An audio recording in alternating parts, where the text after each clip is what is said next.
Hello students, how are you? I hope you are fine. Students, today we will continue our chapter 4 metals and non-metals.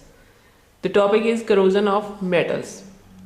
Corrosion of metal is the last topic of this chapter. Corrosion is used to describe as a process in which metals are slowly eaten away when exposed to air and moisture. Rusting of iron. Here we can take the rusting of iron in which metal is depleting layer by layer, or secondly the conversion of surface of copper we can take in copper. When copper is exposed to moisture or air, a greenish color layer is formed on it. Third, we can take the example of silver in which silver turns black with the passage of time. This is the example of corrosion of metals. Rusting of iron. We can say the rusting of iron in corrosion of iron. Corrosion of iron is also called rusting of iron. Rusting of iron is a troublesome and a wasteful process. Understand? The rusting of iron is a troublesome and wasteful process in which whole the iron material is depleted layer by layer. But we can say corrosion of metal.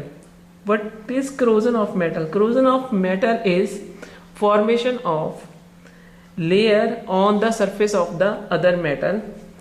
It is not a troublesome process or a wasteful process. In some metals, it protects that metal on which the rusting occurs. For example, aluminium. In aluminium, the layer of aluminium oxide is formed on the aluminium which protect the further corrosion of metal. Means aluminium oxide protect the aluminium. You can see at your homes the aluminium utensils are turned slightly whitish with the passage of time. This is the layer of aluminium oxide. Students, what conditions are required for the rusting of irons? This can be explained by taking the activity. Students, take 3 clean iron nails. Take 3 clean iron nails and take also 3 test tubes. Test tube A, test tube B, test tube C. In test tube A, you can put lumps of anhydrous calcium chloride. You can put lumps of anhydrous calcium chloride and put a cotton on it. Put a cotton or wool on it and place the nail in between it. In the second test tube B, take some pure water, boiled water or distilled water, and then drop a nail in it. After dropping the nail in it, cover the surface of the layer with the wax. Next, third, in C, take the tap water and place a nail in it. Take a tap water and place the nail in it. Close the test tubes tightly with cork. Close the test tubes tightly with the 3 corks. Then, after 2 or 3 days, what you have examined? You have examined that the nail in test tube C is got rust and the nails in B and A, means A and B test tubes, is remain as it is. No rusting occurs it. How? What do you conclude? It means some conditions are required for rusting and the conditions are presence of moisture, means water and oxygen. ठीक है जी, tap water contains oxygen but boiled water and distilled water does not contain oxygen and it is also covered with the layer of wax.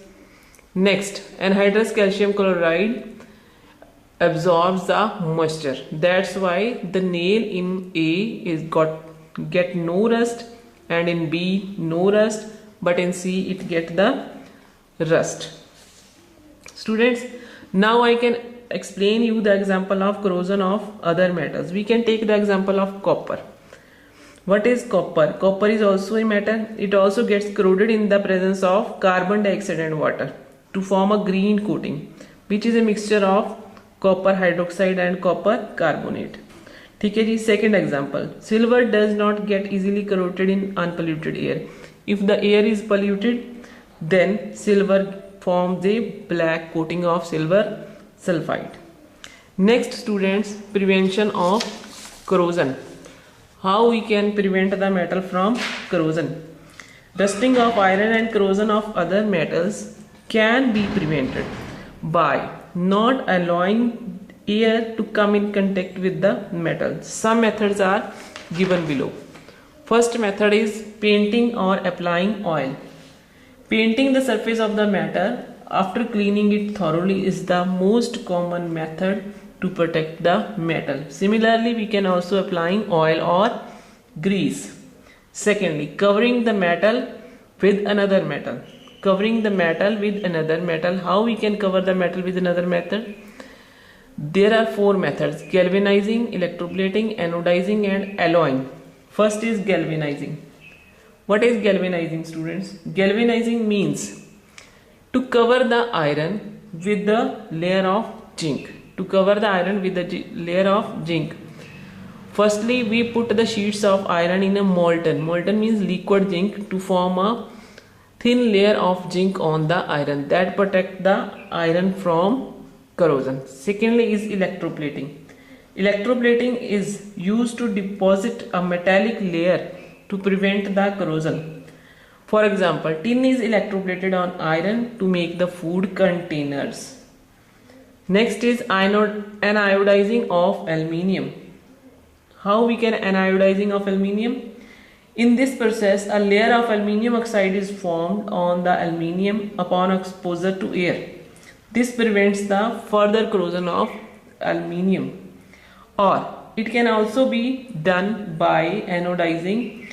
It is a process in which electric current is passed through the sulfuric acid using aluminium as anode, and oxygen is evolved which reacts with aluminium to form a protective layer of aluminium oxide.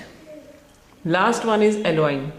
Alloying means alloying is also discussed in the last session. Alloying means the combining of 2 or more metals or 1 or more metal with a non-metal. Non-metal, generally carbon is used. This also prevents the metals from rusting. Students, with this topic our chapter is completed, so you must complete the written question answers as well as read the chapter thoroughly, try to understand it and prepare for your exams or prepare for your test. Students, also complete the oral questions for formative assessment that are given in between the chapters. Thank you and have a nice day.